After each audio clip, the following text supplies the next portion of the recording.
ভরা মজলিসের মধ্যে তার দোয়ার কারণে আল্লাহ রাব্বুল আলামিন বৃষ্টি দিয়েছিলেন। আল্লাহ আল্লাহ তুমি বৃষ্টিকে কবুল করো আল্লাহ। আদায় করলাম সালাতুল ইস্তেসকার নামাজ। এই নামাজ হচ্ছে বৃষ্টির জন্য প্রার্থনা, যেটা বলা হয় আমাদের বাংলায় বলা হয় বৃষ্টির জন্য প্রার্থনা।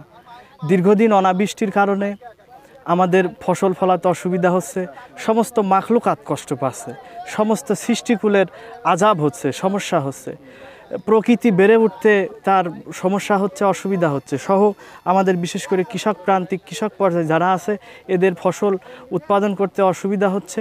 এটা আমরা বিভিন্ন নবী আলাইহিস সাল্লামদের জামানায় দেখি, বিশেষ করে মুসা আলাইহিস সাল্লাম, আমাদের নবী হযরত মুহাম্মদ সাল্লাল্লাহু আলাইহি ওয়াসাল্লাম সহ অন্যান্য নবী বা সাহাবাদের জীবনীতেও দেখা যায় এইভাবে অনাবৃষ্টি দিত। কেন দিত? আমাদের কারণে। আমরা আল্লাহ তাআলার কাছে পাপ করেছি, গুনাহ করেছি। মানুষ পাপ এবং পুণ্য দুটোই করে। যে যখন পাপের ভাগটা বেড়ে যায়, যখন মানুষ রবের থেকে মুখ ফিরায় নেয়, সেই সময় আল্লাহ তাআলা বিভিন্ন আযাব এবং গজব দেয়। যেমন সেটা হতে পারে ভূমিকম্প, হতে পারে সেটা অনাবৃষ্টি, হতে পারে সেটা বৃষ্টি, হতে পারে সেটা শিলাবৃষ্টি সহ বিভিন্ন আযাব গজব দেয়। তো আমরাও ধারণা করতেছি আমাদের পাপের কারণেই আল্লাহ তাআলা বৃষ্টি থেকে আমাদেরকে মাহরুম করে রেখেছেন। আমাদের কারণে সমস্ত সৃষ্টিকুলের কষ্ট হচ্ছে।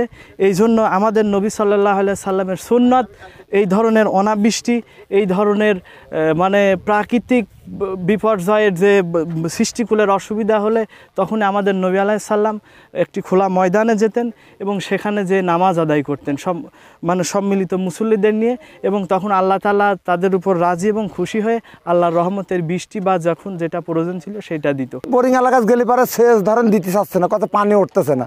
এবার যে সেচ দিতে চাচ্ছে 800 টাকা বিঘে, সেই সেচ আছে এখন 2000 টাকা বিঘে, তারপরেও পানি হচ্ছে না, দিতে পারতেছে না। এই কারণে আমরা আজকে ধরেন খুব বিপদের মধ্যে আছি। এখন আমরা ধরেন এখানে আইছি খরিলার বিলি, বহুত এলাকার লোক এই আইসি আল্লাহর কাছে হয়তো কাঁদাকাটি করতেছি যে আল্লাহ আমাদের হয়তো যে কোনো পাপের কারণেই হয়তো আমাদের বৃষ্টি আল্লাহ দিচ্ছে না, তা আল্লাহ আমাদের পাপ মুক্তি করে তুমি আমাদের বৃষ্টি একটু দাও। আমাদের পাপটাকে আল্লাহর কাছে ইস্তেগফার করে বিভিন্নভাবে দোয়া কায়েম করে চোখের জল ফেলে আসলে আল্লাহর কাছে ফরিয়াদ করেছি আমাদের গুনাহ যেন আল্লাহ তাআলা মাফ করে দেন।